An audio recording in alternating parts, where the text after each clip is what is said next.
여러분, 중국의 달콤한 돈, 이게 뭘까요? 바로 1대1로 정책을 펴면서 쉽게 말하면 신흥국의 정부가, 중국 정부가, 뭐 중국 정부라고 해야 되나요? 어쨌든 중국이, 묶어서 중국이 대출을 해 준 일을 말합니다. 중국이 대출을 해준 거.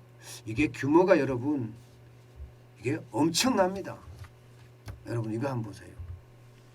중국의 1대1로 투자금이에요. 대외경제정책연구원에 따르면요, 그 금액이 무려 2조 3천억 달러나 됩니다. 2조 3천억 달러. 와, 장난 아니죠. 이 1대1로 정책이라는 게 펴면서 2조 3천억 달러를 썼다는 거, 빌려줬다는 것은 어마어마한 돈입니다. 그런데 문제는요, 여기에 관련된 나라들이 진짜 많아요. 진짜 많아요. 1대1로 이 투자금을 받은 나라가 말입니다. 여러분 이 지도 한번 보세요. 중국에서 만드는, 이게 육상 실크로드라고 이야기할 수 있나요? 육상 실크로드.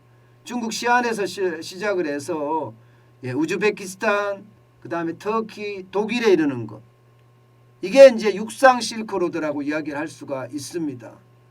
그리고 해상 실크로드라고 이야기하는 거, 시우주안에서부터 시작해서 말레이시아, 그리고 파키스탄, 케냐의 나야로비, 그러면서 그리스의 아테네, 이탈리아의 베네치아, 여기에 이르는 것까지 해상 실크로드 이렇게 만들면서 여기에 관련된 나라만 64개국이고요.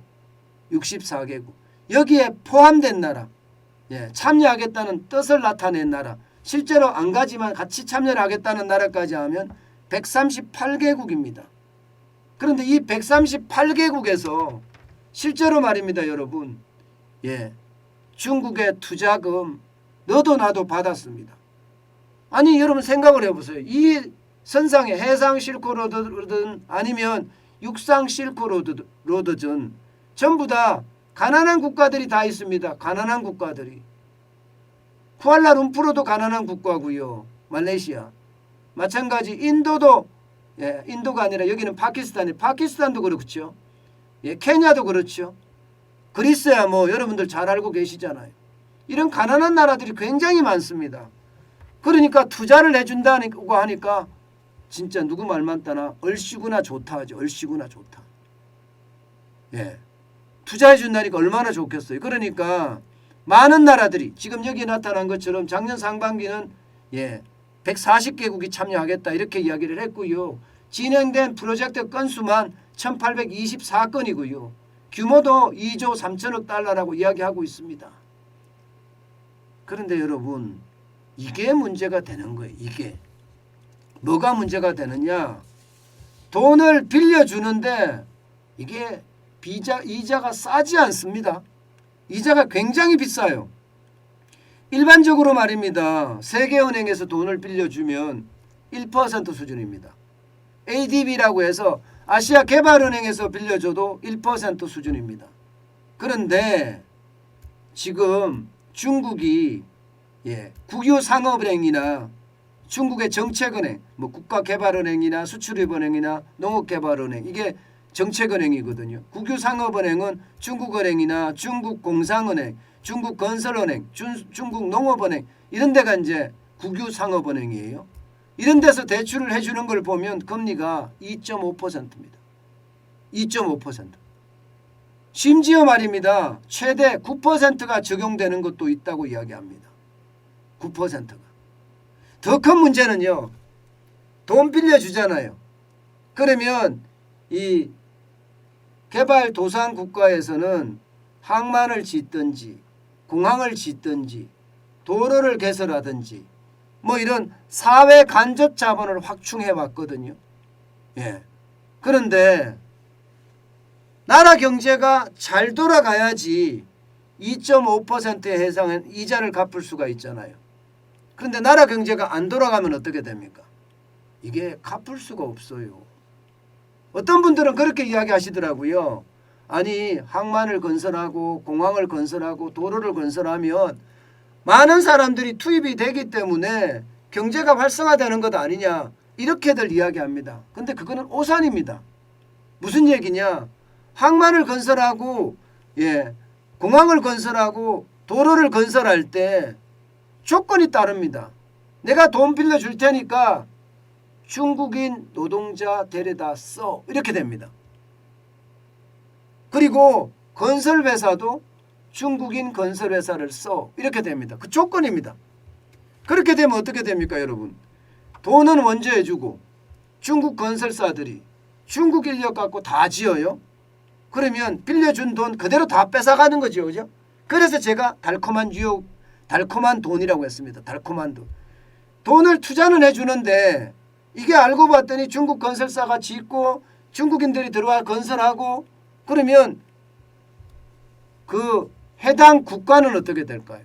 해당 국가는 건설도 안 되고 건설 현장에서 일하는 사람도 중국인이고 현지인이 아니니까 이게 뭐 쉽게 말하면 경제가 돌아갈 수 있는 게 아무것도 되지 않아요.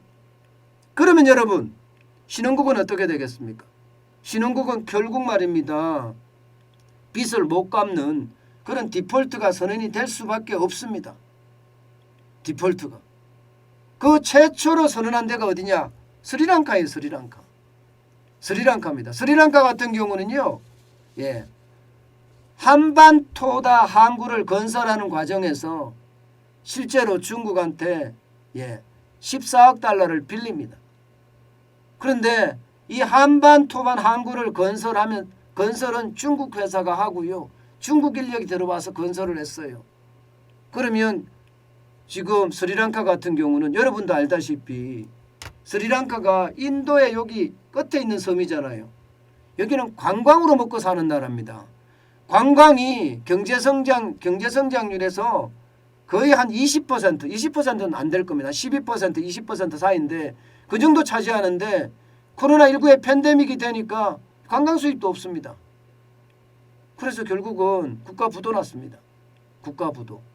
중국은 뭘 챙겼느냐? 중국은요. 이 한반토반 항구를 챙겼습니다. 99년간입니다. 99년간 운영권을 중국 항만공사에 넘겼습니다. 그러니까 중국은요. 1대1로 정책을 쓰면서 쉽게 말하면 꼭 먹고 알 먹고 다 하는 겁니다. 그 나라 입장에서는요. 심각한 문제가 되죠. 경제도 활성화 안 될 뿐만 아니라 이자를 못 갚아서 항만까지 뺏기는 그런 사태가 되니까요. 스리랑카만 그러냐? 아니에요. 파키스탄도 마찬가지입니다. 과다르 항을 개발할 때 중국 돈을 빌렸습니다. 과다르 항만을요. 여기도 마찬가지 운영권이 중국 항만공사로 넘어갔습니다. 중국 항만공사로. 비단 스리랑카나 파키스탄만 이런 것은 아닙니다. 실제 말입니다. 에이드 데이터라는 개발 원조 자금을 어디에 사용되는지 추적하는 회사가 있습니다. 여기에서 발간한 보고서를 보면요. 1대1로 프로젝트를 포함해서 중국은요.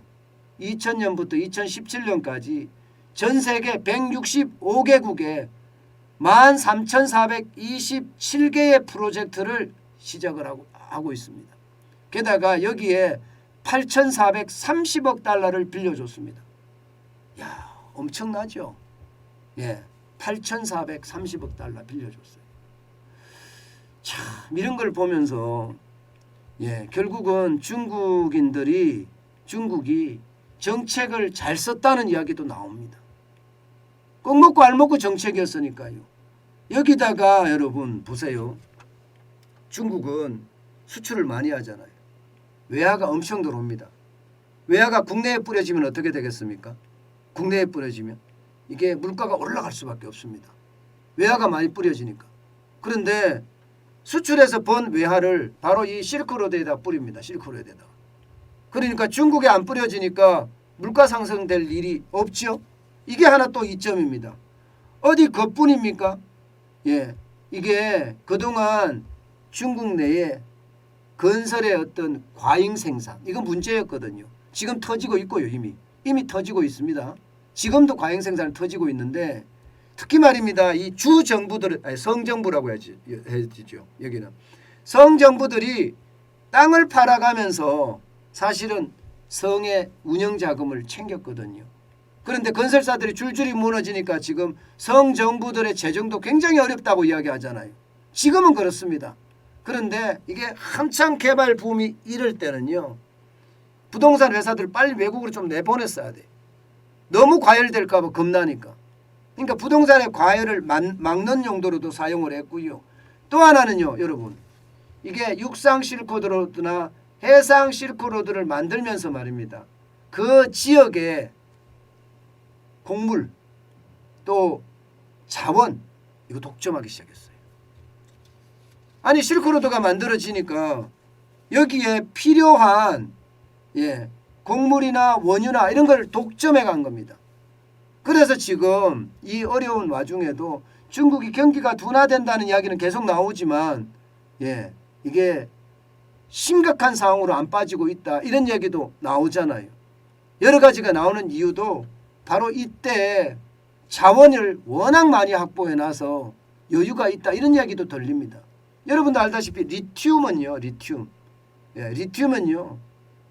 가격 표시 단위가 위안입니다. 위안. 달러가 아닙니다. 웬만한 것은요. 원자재의 가격 표시 단위가 달러가 되는 경우가 많거든요. 그런데 위안이 됐다는 것은 그 광물에 대한 독점적인 지위가 크다는 뜻이에요. 그만큼 말입니다. 중국은 이렇게 실크로드를 만들면서 육상, 해상 실크로드를 만들면서 자기네들의 어떤 이익을 그대로 차지를 했습니다. 그러나 이 실크로드 안에 있는 사람들은 어떻게 됐을까요?